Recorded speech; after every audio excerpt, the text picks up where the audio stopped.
ওম নমো নমঃ। বন্ধুরা, আপনারা কি জানেন দামোদর মাস কোন মাসকে বলে, কেন বলে? বন্ধুরা, কার্তিক মাসকে দামোদর মাস বলা হয়।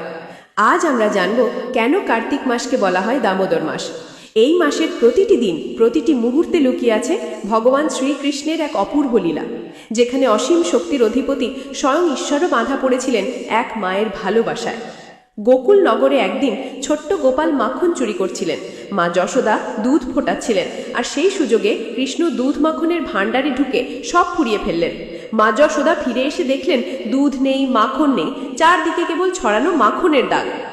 যশোদা মা দৌড়ে গেলেন কৃষ্ণের পিছু পিছু, আর গোপাল পালিয়ে বাঁচতে চাইলেন, কিন্তু শেষমেশ মা যশোদার স্নেহে তিনি ধরা পড়লেন। রাগে নয়, ভালোবাসায়; শাসনে নয়, স্নেহে মা যশোদা কৃষ্ণকে উনুনের উখালের সঙ্গে দড়ি দিয়ে বেঁধে রাখলেন। আর সেই থেকেই ভগবান পেলেন এক নতুন নাম, দামোদর।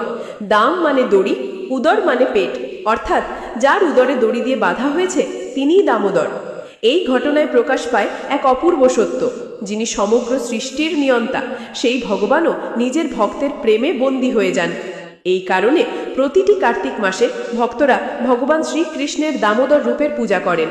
প্রতিদিন সন্ধ্যায় প্রদীপ দান করেন, পাঠ করেন দামোদাষ্টক স্তোত্র, নমামীশ্বরম সচ্চিদানন্দ রূপম।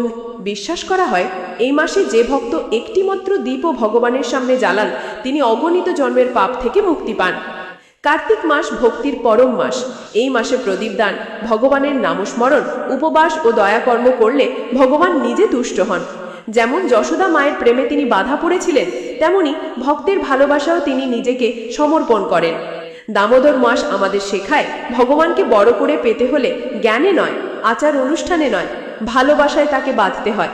তাই আসুন, এই দামোদর মাসে আমরা সবাই প্রেম, ভক্তি আর প্রদীপের আলো দিয়ে ভগবানের চরণে নিজেদের উৎসর্গ করি।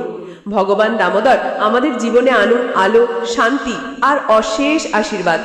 জয় শ্রীকৃষ্ণ, জয় দামোদর।